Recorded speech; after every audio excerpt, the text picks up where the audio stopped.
Yo, what's up, everybody? Eagles preseason game number 1 is upon us. Are you ready for some football? We got the great Chris Franklin from NJ.com who covers the Eagles all throughout camp and the season joining us.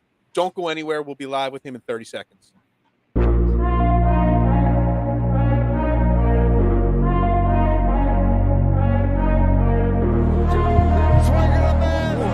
gets around in front. And Philadelphia has it.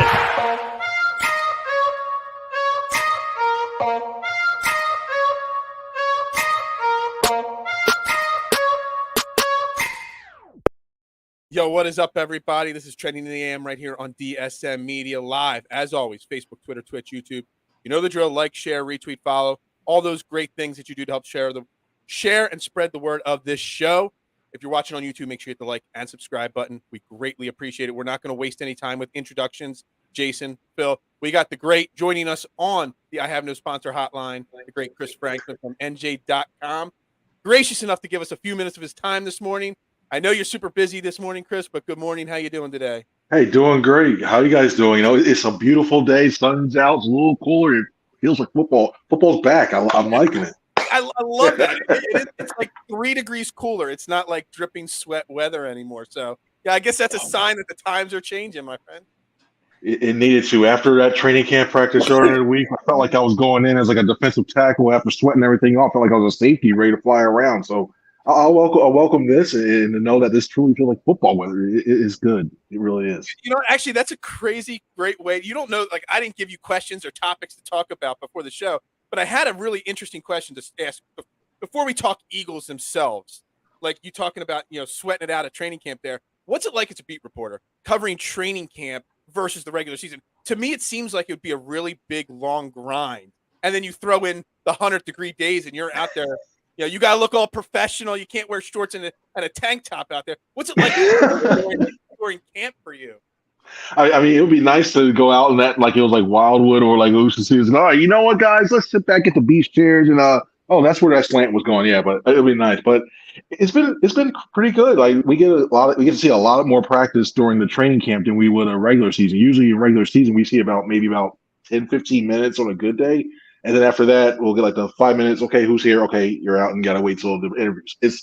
You get to see the development. That's what I love about training camp. You see the development of a lot of players. You see how chemistry is building between the quarterback and the wide receiver. You see how the defensive coaches are trying to get their cornerbacks to cover a certain way. So all the little intricacies are really big. And then also you start to get to know these players and the way what makes them tick and everything else, all the way from the starting quarterback from Jalen Hurts all the way down to number 90 on the roster. So it's really fun. Yeah, it's a lot of work. I mean, you put out 2-3 articles a day. I mean, you are just NJ.com. And I know I'm not saying this just to pump you up because you're on my show, but, you do great work, man. And for the last 2 years, you have been my first every single afternoon.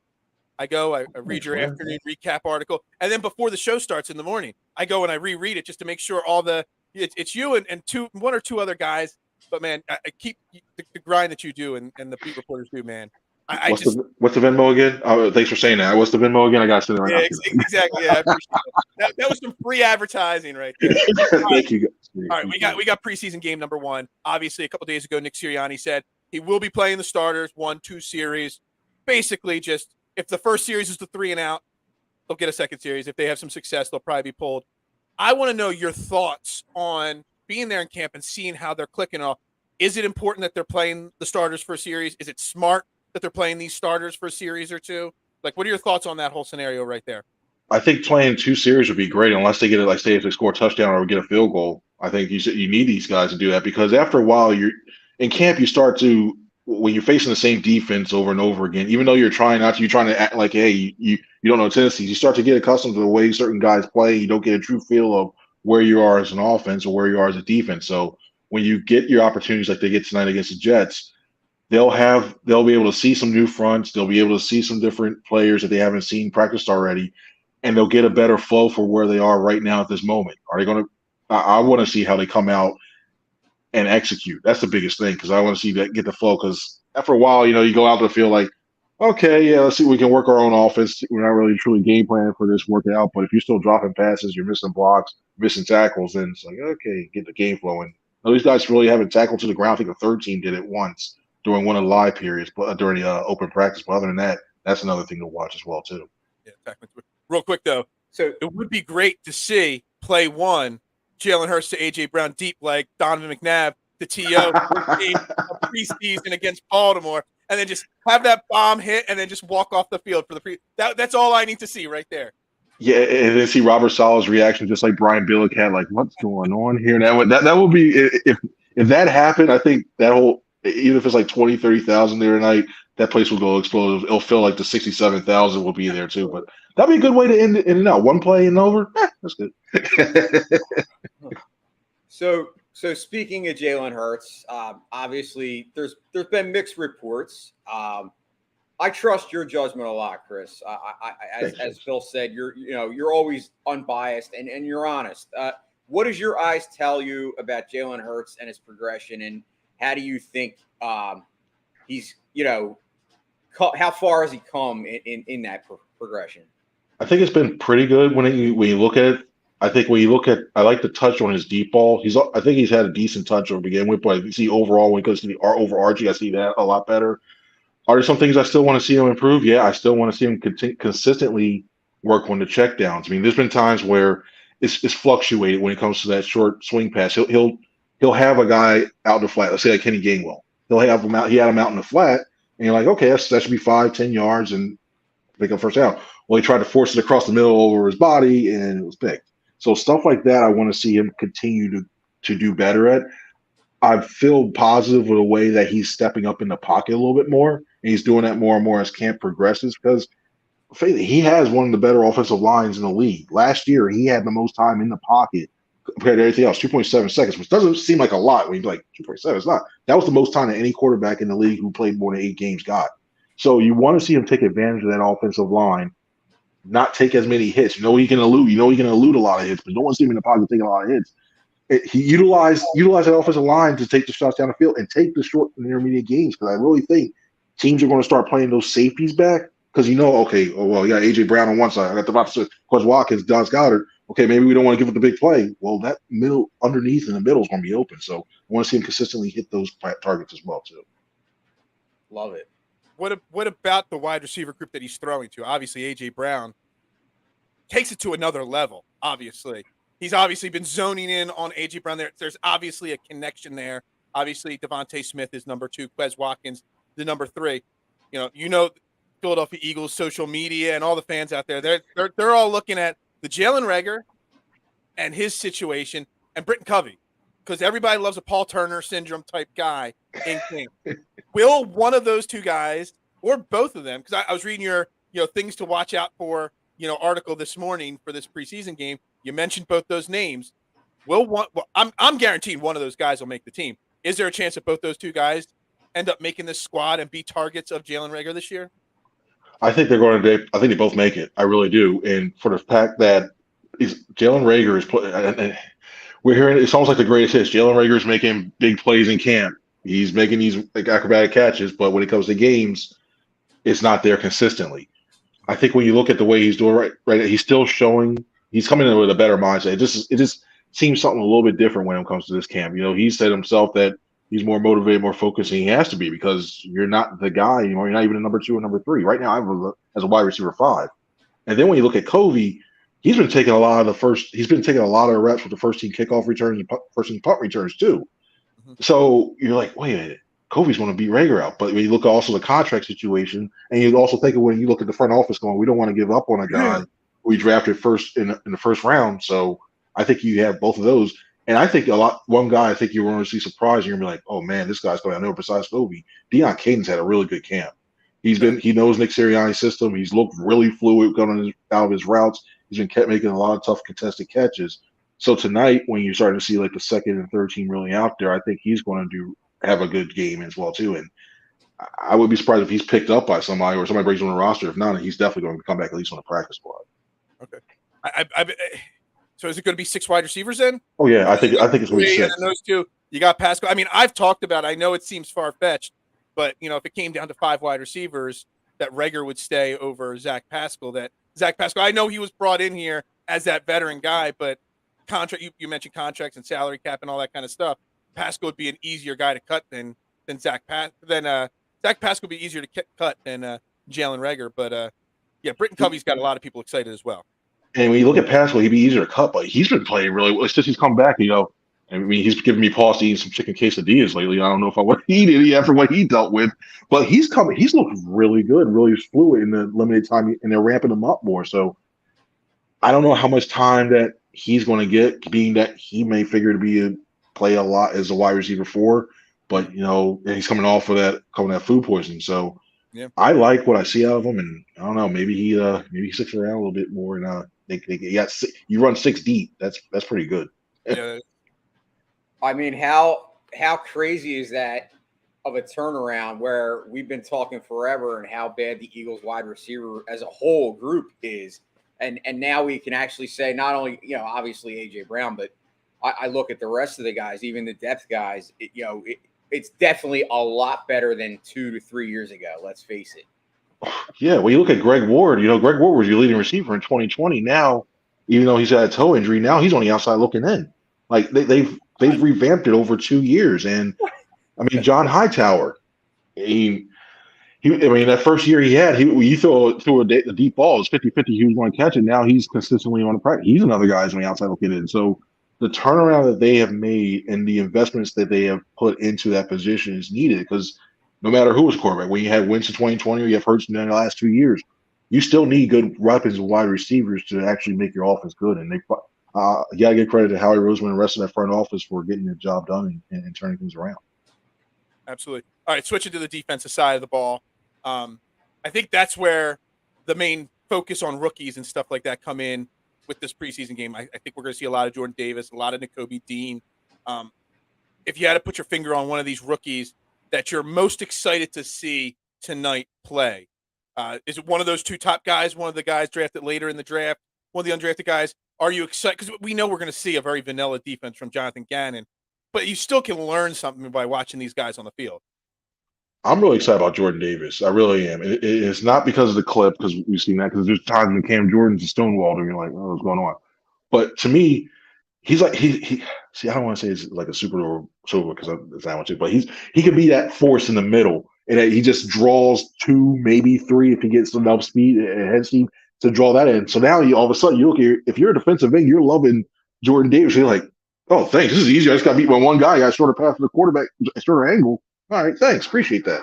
I look at that. I look at the way he does it when he stops the run. I look potentially when it comes to that as well, too. So he's all right. I think we'll get a better sense of Nakobe Dean when it comes to the true over linebacker position, because right now they've been doing a lot of 7-7 passing, and you see him in coverage, and he's got that middle part of the field. Sometimes going temp 2, but he's got that middle part of the field, and you get to see like, okay, they just dump right off right in front of him. He can't really tackle. I really want to see this guy when it comes to the run game, when it comes to the outside zone, how much he can fly to the ball. So we see him do it in Georgia. We see him be disruptive, good tackles for loss, even on wide receiver screens. I want to see what he does in the NFL when it comes to the same situations, and also calling the defenses. If he's playing the middle linebacker, what is he recognizing all the offense do, getting the defense set, and then going from there.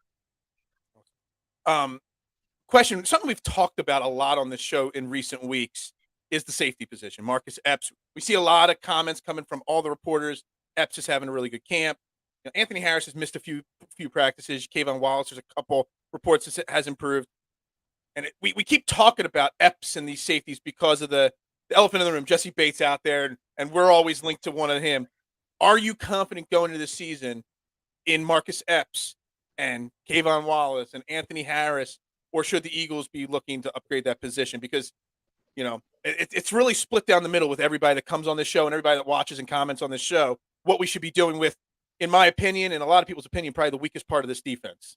I'd stand pat, because the last thing I want to do is have a guy who's looking at a contract and bringing him in and expecting like, hey, I mean, don't get me wrong, Jesse Bates is a really, really good safety, but when it comes to getting a good fit, getting these guys in there, getting used to that, I don't want to bring that in right now in training camp, just early on in training camp, because all the questions will be, hey, so you came here, I want a contract extension. Hey, I want to come in a contract extension.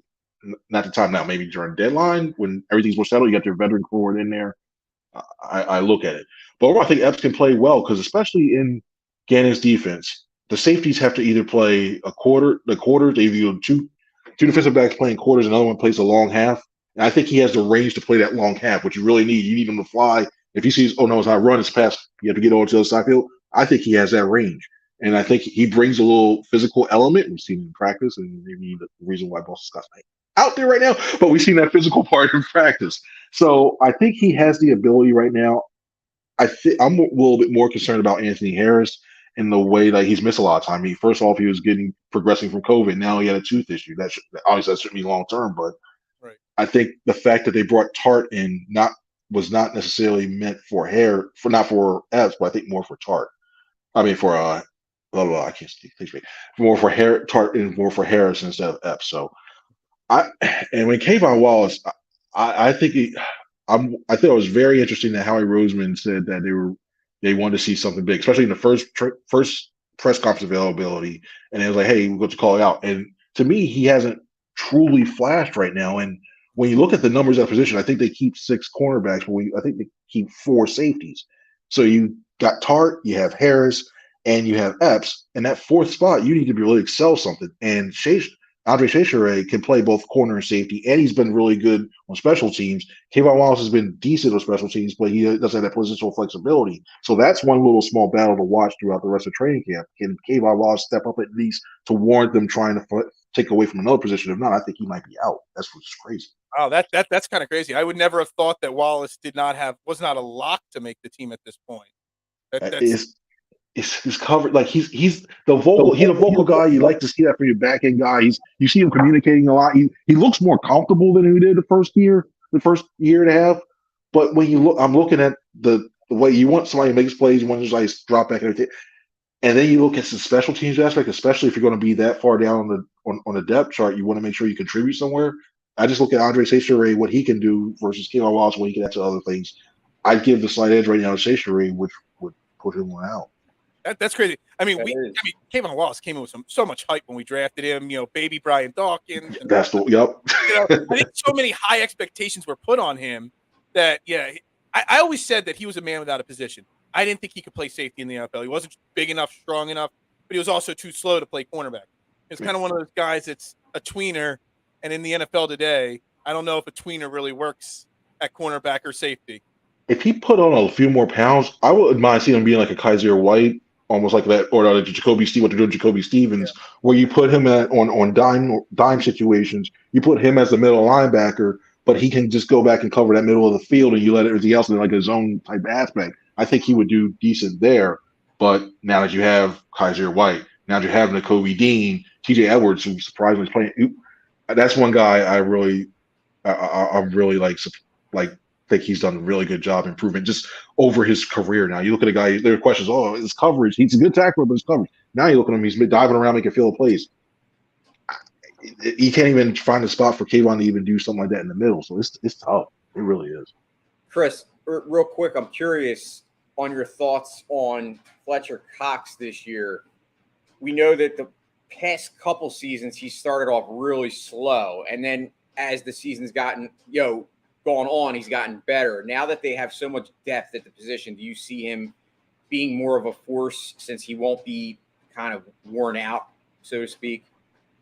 I think so, because now you have Milton Williams getting his you can really roll two different fronts of that rotation now, because now you have Milton Williams and Jordan Davis on a second one, so now you can save Javon Hargrave and Fletcher Cox not having to use them as much. I mean, sometimes you may see 3 tackle formations, you may see them rotating a little bit more, but I think you needed to, because he's getting up there in age. That's a lot of wear and tear, especially playing that position. You got guys wearing you down over time. So I think I could see him. I don't think we'll see the all pro Fletcher like we used to anymore. I think those days are gone. I can see a guy who's contributing, and I think the one thing you really want, the role I think he should be even more important, which and only paying him more, you were paying double-digit $1 million to do that, but you want him to be a mentor for those young guys, because let's face it, right now there is a possibility, you look at it next year, of having Milton Williams and Jordan Davis being your starting tackles, because you have Javon Hargrave being a free agent as well too. So you want Fletch to be the older guy in the room to tell, hey, this is how we practice. This is how I got around this type of offensive lineman. These are the moves. Hey, this is get you set up. You want him to play that mentor role, being like a quasi coach in that, to help develop those younger tackles for their next part of their career. So if he got something like and those crazy save Fletcher. If he got something like 3, 4 sacks, but he was disruptive in the middle of the field and pushing the pocket back, I think that would be a good year for him. All right, you're my inside source. Like everybody has their sources. You're my new source. I gotta know why. I know it's different positions. You mentioned Jordan Davis, Cam Jurgens in their little one-on-one battle there. Can you use your connections? I need footage of one-on-one Jordan Davis versus Jordan Mailata. I'm prepared to tie everything down because I know it will register on the Richter scale. Can you use your sources to make that just one time? I just need one clip of the two of them just going one-on-one against each other. I need to see it. I would love for Stout and Tracy Rocker to arrange that because that would be fun to watch. The problem is that they keep Jordan on, Jordan Davis. They have him playing 4 eyes the farthest he goes out, so he's not really going one-on-one against the tackle. So it's like I want to see that as one-on-one. From an offensive scheme junkie, I just want to see at the goal line. You got Jordan Davis playing fullback, Jordan Mailata playing halfback. You just get a bunch of tackle and the guards being that way and just run it back. A goal line dive from Jordan Mailata day one. Since I saw on draft night his rugby highlights, I've been asking for that play. You got to use your connections for me. You got to get this done. It's a preseason game. Let it happen. There's a story I've always no, go ahead. There's a story I always wanted to do it. There was a writer back in the 70s who was following around the Lions for camp, and he got to play quarterback. I would love to be a coach and just say, hey, you know what? Hey, Nick, just get the same thing. Hey, Nick, I drew this up, and you have this one. I think Jordan's due for this. I mean, you ran East Texas with Lane Johnson. Maybe have Jordan Mailata run something this way. That'd be great. I like that. Just a little throw in. Will we see Jordan Mailata or Andre Dillard tonight? I know they're still recovering from their concussions, or will Clark be the left tackle? That kind of concerns me with Jalen Hurts out there. We still haven't heard it officially yet, and I think they were ramping him up. So I wouldn't be surprised if they say Mailata sit out. Dillard, I wouldn't be surprised if Dillard came back, maybe, but very limited. But Clark's out. Clark was dealing with his own issue, so you may see Coyote Awosika back over the left side. They've been running Awosika, who used to play tackle in college, but he's been playing mostly guard. They bumped him now. They bumped Josh Sills, another guard, out to play tackle as well too. So, and that's another thing why I wouldn't keep the offense in too much, because if Dillard and Clark and Mailata can't go, I don't know if I want to put Jalen out there to run for his life. At first, I was thinking I was concerned because Jurgens was starting under center instead of Kelsey tonight. But then I'm like, you know what, Jurgens, I could have confidence in Cam Jurgens back there, for a couple drives with Jalen Hurts. But that left tackle position really scares me tonight, because you want to get that practice, you want to get those game reps, but you want to come out of it clean. You don't want any more injuries or any more problems tonight. So Derek Barnett was looking like a Pro Bowler a couple of times, especially when Clark was in there, and then Coyote came in, he was still having success. Just imagine when you have like Jermaine Johnson, all those other guys with the Jets. Yeah, I think something tells me if I had to go a gut, if it's been a couple days now, so maybe you see Mailata in there because it's been enough time, and maybe you see Dillard because they were ramping up. But if Coyote has to be your left tackle, I might personally, if I was coaching, if I know that Coyote obviously had to be my left tackle, I might say, you know what, Jalen said, I'll start Gardner Minshew and then go from there. But I think that's exactly what I would consider. And yeah, I mean, we'll see. I mean, what's the game? 7:30 tonight. You'll be down there probably in a few hours, and you got to put a big 12-hour day in there covering those Eagles, man. Oh my goodness, yeah. The only time we get like from 12 to 1, I maybe go, you know what, let me just throw something on TV, just clear out, and after that, click. All right, let's go. Time to go to the link. You do a great job. Again, Chris Franklin, NJ.com. I mean, again, the grind that all of you do, but the grind you do. I mean, we the content creators appreciate all the work you guys do, putting in the work every day, because, man, camp's got to be tough. I mean, trying to find 3 articles a day to write in camp. You know what's crazy? This is easier than when it's like June or March, because everyone's sitting like, all right, there's only so many times you go like, all right, the top 5 things to watch for this season. All right, you start looking at film. All right, well, this playing Atlanta, how could they use this and improve it? Is goodness. So I'll take camp over that any day now. You know what though? The grind you do, it might be a grind, but we'd all take that job in a heartbeat from you. Don't get me wrong. We would love to be doing that for a living. Again, we greatly appreciate your time coming on this morning, talking a little bit. And yeah, I mean, we'll have you on again later this year and all, but you're my new inside source, just so you know. Whenever I say, hey, it's going to be a secret, I'm going to say I have a source. He's telling me. Just so you know, even if it's not you, I'm still going to use it, and everybody's going to think you're my source from here on out. Uh-oh. Well, Phil, Jason, I appreciate it. I mean, hush, hush, here you go. Okay, yeah, I didn't hear anything. This person got that's getting out, but Phil, Jason, is always great. I sneak in and watch you guys a little bit as well too. So don't get me wrong too. So yeah, you guys do a great job, and I appreciate you guys having me on. I appreciate it. Have fun tonight at the game. Let's hope nobody gets hurt. Let's get that A.J. Brown 80-yard touchdown to start the game. And that's where you get the report. You can sneak up like that reporter from the 70s. Slide that play. Where on that T.O. to Donovan play, slide it to Sirianni and be like, I don't know if you've seen this. Here's what your first play of the game. That's your in there with the Sirianni. I might have to do that. I've seen Doug's playbook. I got to find a way to get into Sirianni somehow soon. I got to do that. Everybody, Chris Franklin, NJ.com. Make sure you follow him at C Franklin News on Twitter. And again, he does great reports every single day after camp, about 3 o'clock. He drops his camp update article. Check it out and all, guys. And again, Chris, thanks a lot, man. Thank you guys very much. Appreciate it. See you later, buddy. Chris Franklin, NJ.com. Jason, as always, great content from him there. I don't know about you, but the first thing that jumped out to me from that interview, Kayvon Wallace might not make this team. That has to be the biggest thing that comes out of this whole entire conversation.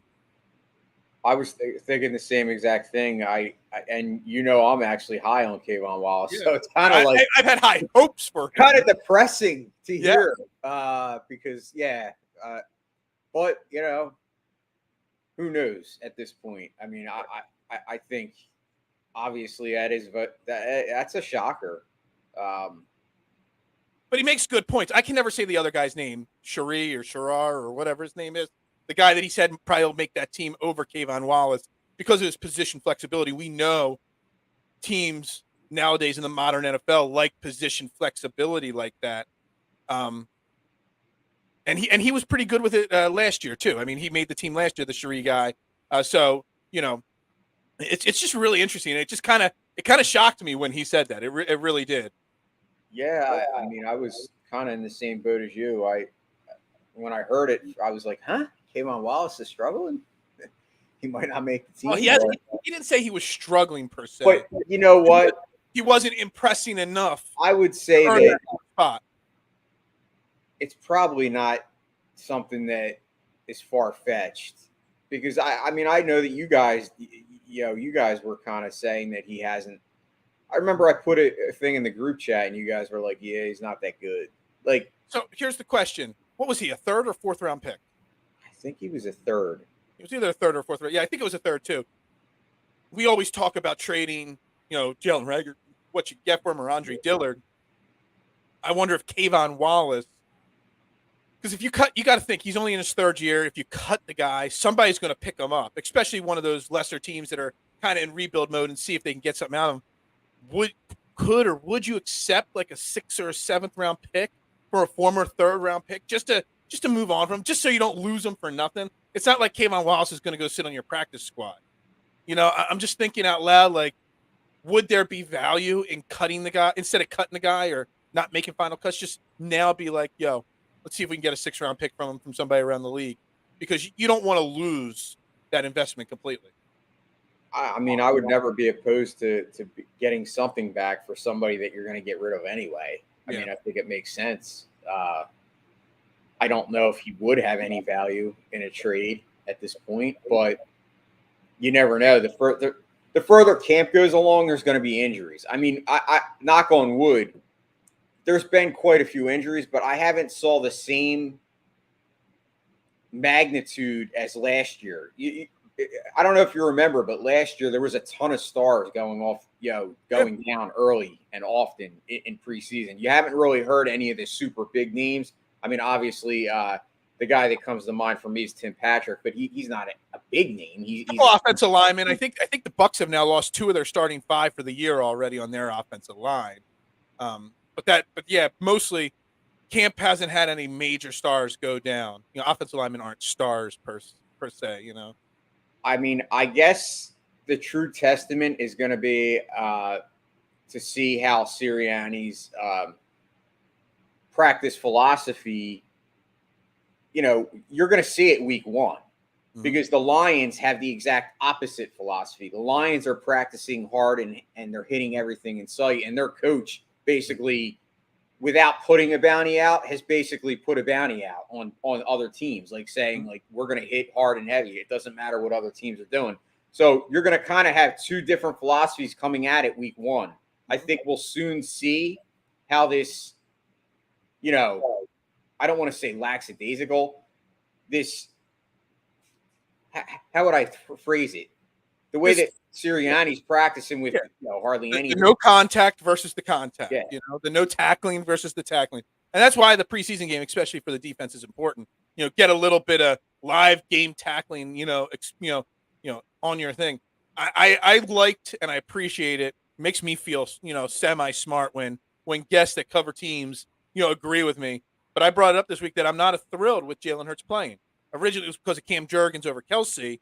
Laid back. Yeah, George, that's a good way. His laid back approach, Nick Sirianni, versus Dan Campbell in your face. Dan Campbell and Nick Sirianni are two completely opposite people. Like, if you look at them, the way they act, the way they talk, the way they coach, they are two completely different people. But I brought up, Jalen Hurts, and it concerns me with the Mailata and Dillard. If those guys aren't starting, I would appreciate Nick Sirianni before the game being like, yeah, we're going to start Gardner Minshew. We don't want to risk you with Clark or the four-string guy out there. Risk you getting, hit by Jermaine Johnson or whoever. I don't. If Dirk Barnett is getting excessive amount of pressure, which I'm higher on Dirk Barnett than most, against these third and fourth stringers, imagine what a Jermaine Johnson's going to do against one of these guys. And I would not want that risk on Jalen Hurts tonight. I mean, I wouldn't be opposed to sitting him.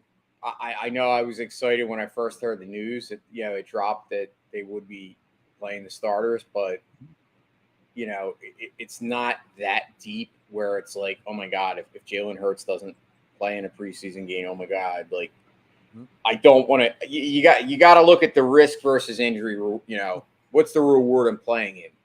If there's a guy at tackle that possibly could allow a defender to get through and hit him in the legs or whatever. You just don't want to see that. Obviously, you don't want to see that anytime, but why would you risk it in preseason?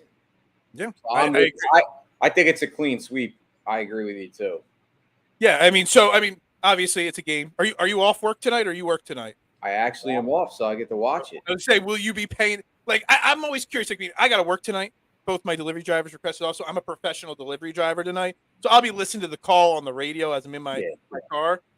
Are you a guy that typically tunes into preseason games? And like how much? Because obviously you got a big Phillies-Mets series starting tonight, which we're going to get into in a few minutes. Are you a guy that's going to watch a preseason football game over like a playoff contending baseball team?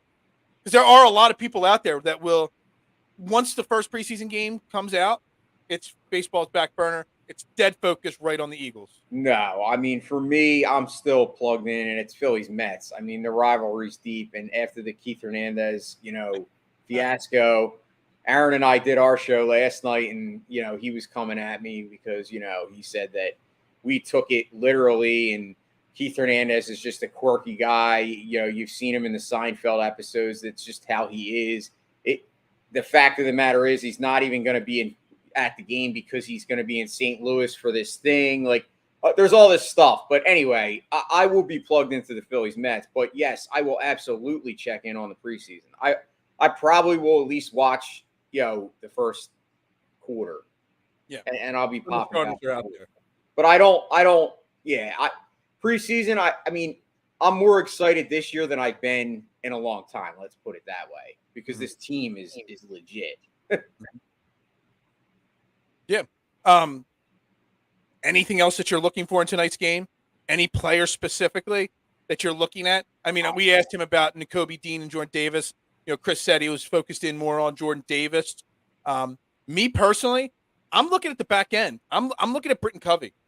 Everybody's having, including Chris. Chris said that Britan Covey and Jalen Reagor make this team. I am curious to see, in the return game specifically, what Britan Covey can do tonight. Yeah, I would say if it's a lesser name guy, it's definitely Britan Covey. the star player I want to see is AJ Brown, because I love watching him with Tennessee. I can't believe we have him on the Eagles. Like, I just think it's a godsend to actually finally have a wide receiver one and a guy that could be so dominant. And I liked your what you said as far as how cool would it be if they came out and they did the bomb on the first play. I mean, hey, you never know. I mean, Nick Sirianni, things have happened. Nick Sirianni is a guy that likes to pander to the fans and to the players. You know damn well that Nick Sirianni knows that preseason game 1, McNabb TO. You know he knows that was the first play. You absolutely know that he knows that. And what better way to pander to the fans than draw up the exact same play for game 1? I mean, it's just typical Nick Sirianni. Who says no, man? Who says no? Exactly. I don't know. I'm looking forward to it. I will listen to it in the car. I will actually this weekend. I'm sure it'll be on replay on TV 2 or 3 times this weekend. I guarantee I probably get through 2 or 3 viewings of this game, because then when we come in here on Monday for Overreaction Monday, I can really come out here and say Reed Sinnett should be the starting quarterback of the Philadelphia Eagles, or Carson Strong should be the Eagles starting quarterback, or Britan Covey should be playing opposite of A.J. Brown in the starting role. I want to be able to come out. Carson Strong's really good first-round pick. What's that? Carson Strong's going to net a first-round pick. Yeah, I need to be able to come out on Monday for Overreaction Monday with a really good Eagles overreaction, obviously a really good Phillies overreaction as well. So I will get through 2 or 3 replays of this game this weekend for sure. Oh, hell yeah. Absolutely. All right, let's turn the page. Phillies, Mets, Strong getting cut. There is some, real quick before we get to the Phillies, there is some strong reports coming out of camp that Carson Strong is not even getting third-string reps, that he is not even practicing. Like, you don't really have 4-string, or you don't have 4-stringers getting reps in practice. Like, he's on a side field getting work in because he can't even get on the practice field. Are you surprised hearing about that? Because there was some hype that we were able to get him. I'm pretty sure George would probably know this better than me. Wasn't he like the highest paid undrafted free agent out of all the NFL, or one of the top guys? He was given more guaranteed money out of undrafted free agents than almost anybody in the league. And that fact, it's not like Reed Sinnett's this superstar third stringer. I am extremely surprised that Carson Strong can't get on the field right now. Yes and no. Okay. I'm surprised because, yes, he did have a high pedigree, and there were quite a few people earlier in the process saying he could be a 2nd or 3rd round pick. Like, he was very, very well valued. Obviously, he dropped. There was something there that team saw.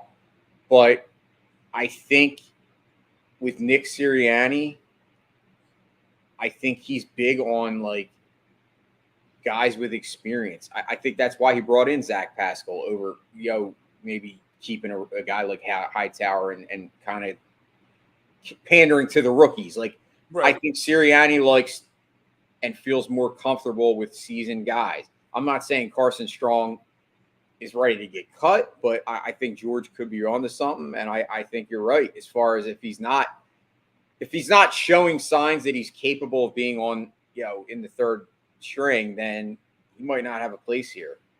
Look, there's a scenario in my mind, Jason, where Carson Strong does not play tonight. You're going to get your 1-2 drives from Jalen Hurts. You're going to get most of the rest of the first half with Gardner Minshew, who has not looked perfect in camp. It's not like Gardner Minshew is even trying to push Jalen Hurts. He's looked, he looked like a backup quarterback in camp. But Reed Sinnett is going to get most of, if not the entire second half of this game. At least that's what I feel from what I'm reporting. Reed Sinnett has taken snaps away from Gardner Minshew. Absolutely. Yeah, I mean, I think Carson Strong, based off of the money they get, I disagree a little bit that if he gets cut, he's done bad enough where no one will pick him up, that the Eagles will probably try to stash him on the practice squad, because I do still think Gardner Minshew gets traded at some point. Maybe not in camp, maybe by the deadline, depends on injuries and stuff like that, I believe they have some faith in Sinnett as the backup. So they probably try to keep Carson Strong around so that he could be the third quarterback on this team. But it's kind of surprising. Anyway, we got 20 minutes left here. We got to get a little Phillies Mets talk in here because it's a huge series. We lose last night to yesterday afternoon to the Marlins. We all thought we were going to lose game 2 against Sandy Alcantara. We lose yesterday. I brought up on the morning show yesterday with Dylan that Cabrera, even though he only had 4 starts this year, was a pretty strong up-and-coming pitcher. He pitched pretty damn dominant yesterday against the Phillies. First off, before we get to the Mets series, I want to call out the Phillies fans on social media. It's like the 5th inning. It's the 6th inning. We're down 3-0. And 90% of Phillies Twitter, this game's over. This team sucks. Of course, they win a couple games and they lose this game. Has the Phillies fans not actually watched Phillies baseball? There is never a moment where you could feel that a Phillies team is out of it. They are always in it till the end. Against Sandy Alcantara, again the other night. They're down 3-1 in the 8th inning, and they put a 3 spot up. Everybody thought that game was over, and it wasn't. So what is wrong with the Phillies fans that they're not buying into this team never being out of a game? It bothers me. And I put the tweet out there, and I got a boatload of answers saying, well, they suck and this and that and whatnot. This team is inconsistent. We've been over and over again, but they're never out of it with this offense. You're 100% spot on. I think it just blows my mind. It's just a testimony to the overreaction type mentality that Philly fans have in general. It's not just Phillies. It's the Eagles. It's the Sixers. It's the Flyers. All fans in Philly have a tendency to just overreact, and they don't look at the facts. They just look at how they feel. So when you're in a game like that and it's 3-0 and you only had 4 hits or whatever, the feel is that you have no way to come back because your team is stagnant. But if you look at the eye test and you look at the history and what's happened with this team, far too often we've said that, and then bam, the Phillies come back. And you're right. It's like when you have guys that are, capable of hitting, the ball out of the park, which pretty much up and down this lineup, everyone besides maybe Brandon Marsh is able to, has some pop, you're never out of a game. And honestly, that's one thing I love about this particular Phillies team. It's not just the fact that they have guys that can hit the ball out of the park, but to me, it's more so the attitude that they've adopted since Rob Thompson's taken over. The mentality is that we are never out. We can beat anybody on any given day. And I love that attitude and swagger. That's going to help them, come playoff time. Because, listen, let's face it. The Phillies aren't the best team on paper. They're a good team. They're solid.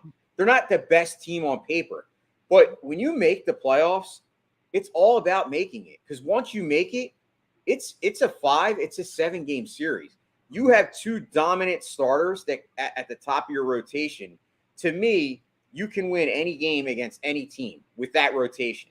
And that's why we're going up against the Mets, and they have probably an equally or better rotation. Obviously, up and down, they have definitely a better rotation.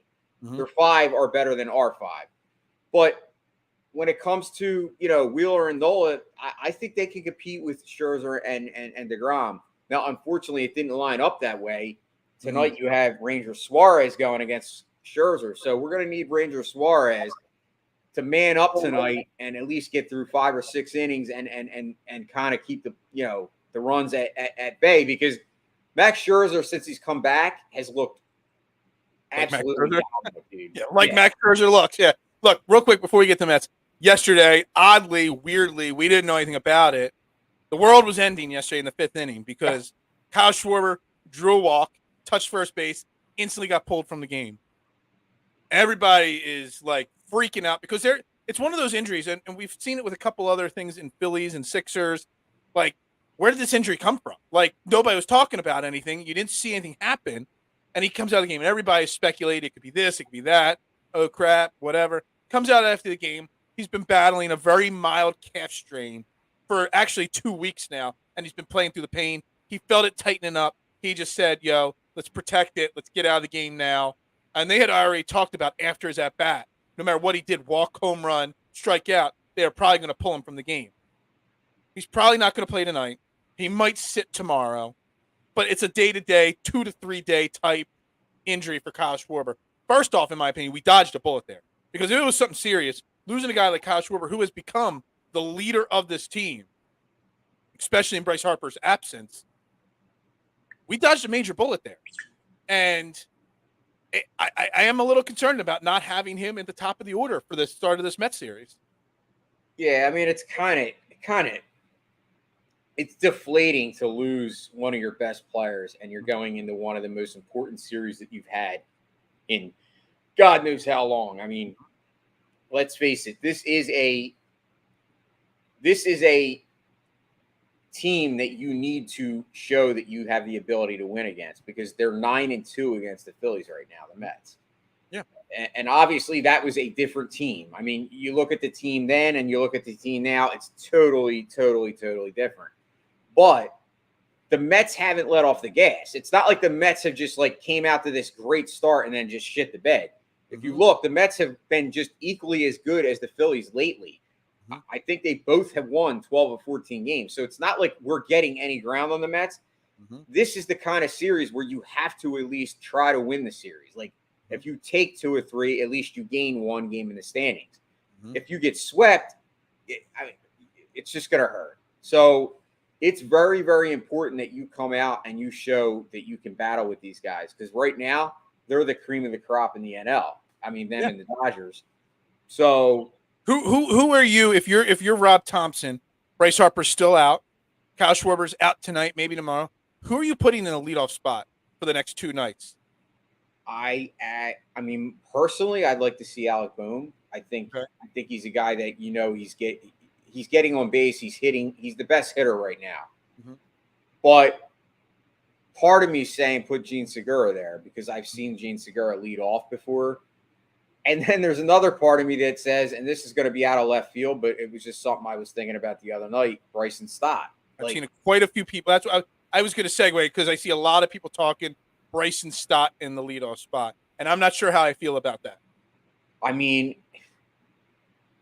the problem with it is he hasn't really hit well, and he's not getting on base, you know, at a great clip. That usually you want a guy, your highest on base guy, as your leadoff or close to your highest. I mean, I think Rhys Hoskins, you're probably, you know, pulling it up highest right on now. Base.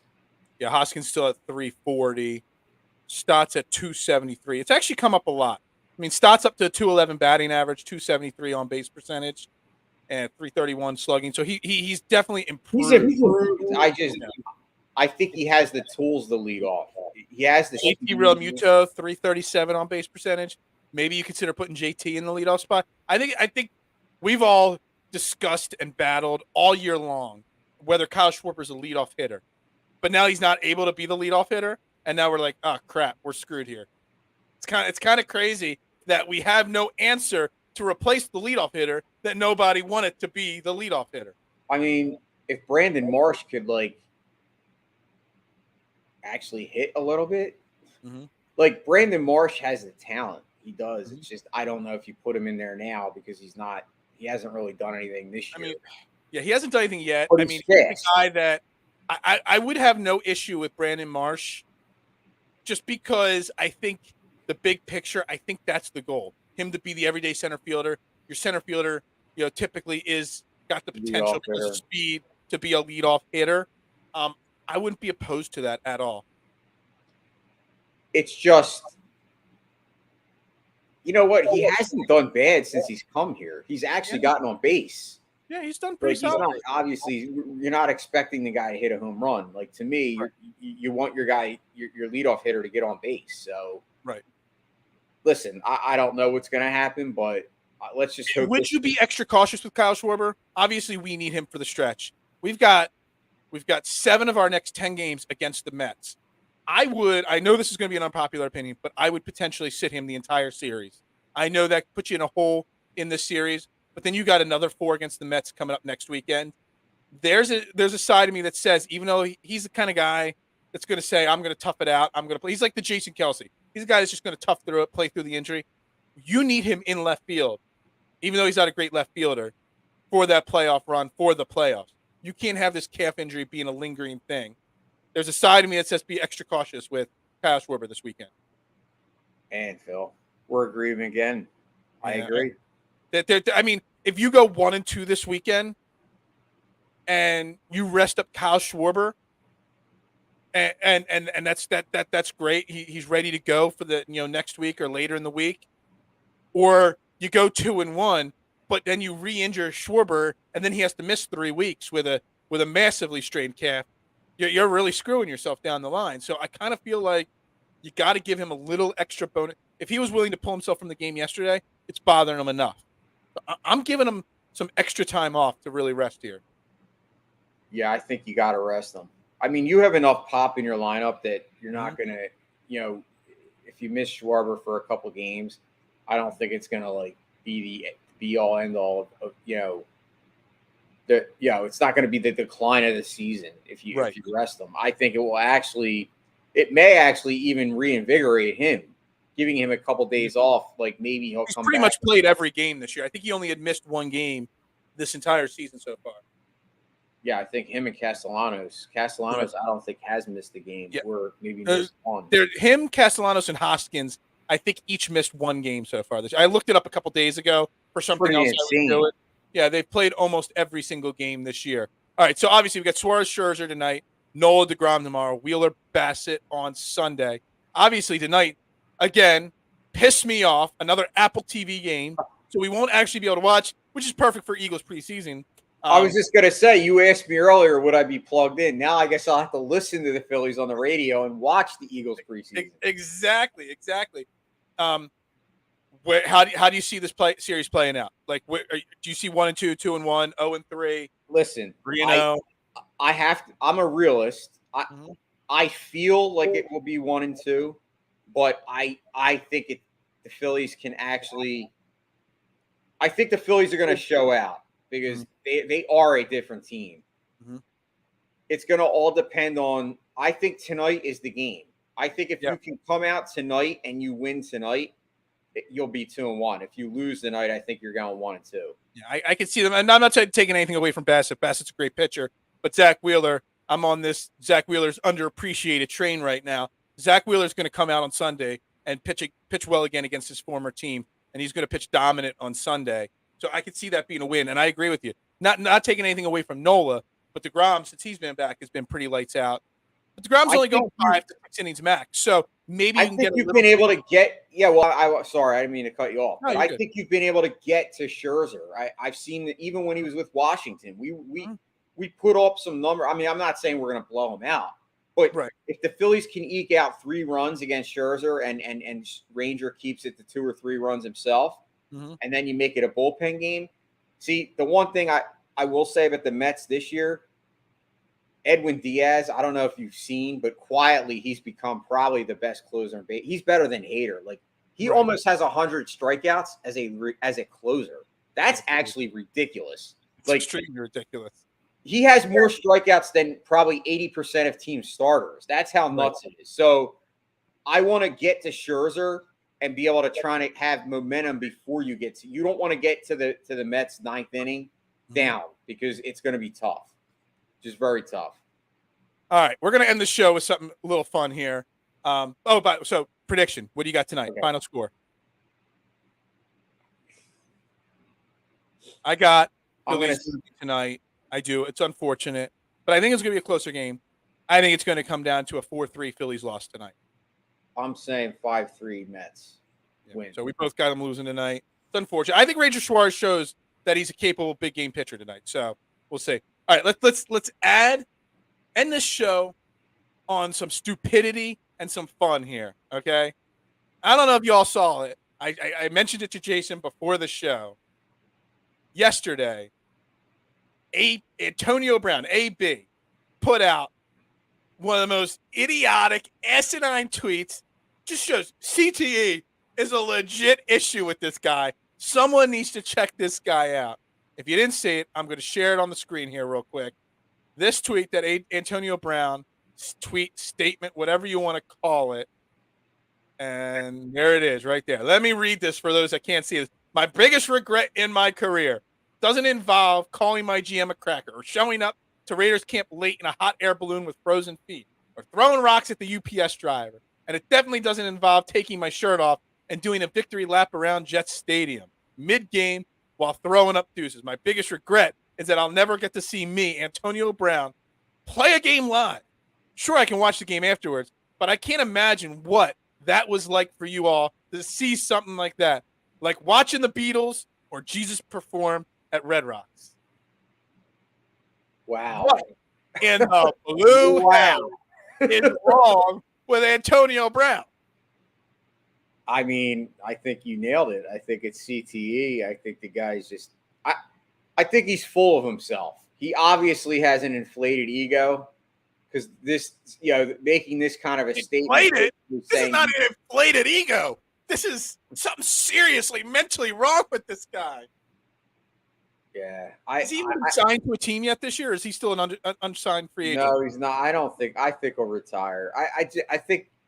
Well, why would you sign a guy after? I would never sign the guy. Honestly, I think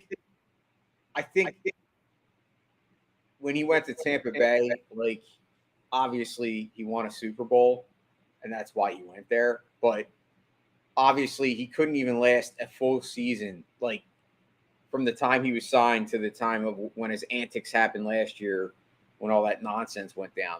I will say it's a shame to me because he's a phenomenal talent. Like, if you look at Antonio Brown's, like, prime, I don't know if you could argue that you probably could argue that he might be top 3 all time. If you looked at that prime time where he.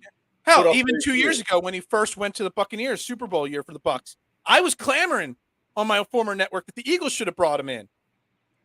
And he came out and he had a great second half of his season there with the Bucs, before anything crazy happened. I mean, the guy is ultra talented, but man, how are you going to get a job when you're putting out crazy asinine stuff? And then, so we're going to pull this off the screen. Okay. Stop share. We're going to share another one. Who is more crazy? Is it Antonio Brown? Or is it one Kyrie Irving, Brooklyn Nets star? When you're ready to break free from the media's control of your subconscious thoughts and emotions, meet me on one of my platforms and let's chop it up. We, the A11 Even Tribe, love our conversations about the truth of what is truly happening. Welcome to the paradigm shift. Is this supposed to remind me that he thinks the earth is flat? Because I believe he really thinks the earth is flat. Who is more insane right now? Antonio Brown or Kyrie Irving? I'm going to go Kyrie. What do you think? Well, I mean, I think Kyrie Irving is completely insane. I do think he truly believes some of his conspiracy theories that he constantly puts out there. But Antonio Brown, the problem is I actually think Antonio Brown might have a chemical imbalance in his head. Like, he might have taken one too many shots, and I just think he's loony or borderline getting there. Kyrie Irving actually believes his shit that he puts out there, which makes him even more crazy because he actually believes it. But Antonio Brown, I almost have pity on Antonio Brown, the way he acts. It's almost like that's the only way he can get any attention anymore. I don't know. I think they're both completely insane, idiotic, and yeah, I would still take Kyrie Irving on the Sixers just because he's that damn good of a basketball. How can a guy with as much talent as Kyrie Irving be that crazy? Why don't we set up a celebrity death match between Kyrie Irving and AB? I don't know if I want to see them fight it out. I'd like to see them have like a podcast with the two of them going one-on-one. Now, that would be interesting. Let them just randomly spew random nonsense at each other and see who breaks character first. And then we realize who's the real and who's just the faking it for clicks. Who would be a good mediator for that? Like me, of course, because I'm the best in the world at what I do. See, I'm a little crazy too. I've taken one too many shots to the head as well. I mean, you are pretty great at what you do, but man. I don't know if you're the best. The insanity that I see on social media on a daily basis, it's crazy. Well, yeah, it's like, could you imagine like any normal, like, when I say normal, I mean obviously he's human, but he's an athlete. But right. Any person of just a you or I, like a layman or a peon, making that kind of a statement and then expecting to get a job. Like if that was out there, oh, I don't know, man. I don't know. Anyway, we're going to wrap up Trending in the AM right there. Another great week of Trending in the AM. Again, if you're watching on replay on YouTube, make sure you hit the like and you hit the subscribe button. We greatly appreciate all the support. We'll be back Monday with Overreaction Monday. We'll be talking about Eagles preseason game 1. We'll be talking about Phillies Mets. Talk about everything. And we'll see if Antonio Brown says something stupid this weekend. I just don't know. You never know what's going to come up on this show. Anyway, thank you, Jason, for joining us. But thank you to Chris Franklin from NJ.com for joining us, at C Franklin News on Twitter. Does a great job covering the Eagles for NJ.com. Always great to have his insight and his conversation on the show. But yeah, everybody have a great weekend. Go Birds, ring the bell. And let me find my outro video. And yeah, everybody have a great weekend, guys. Fly, Eagles, fly. Fly, Eagles, fly. And Philadelphia has it.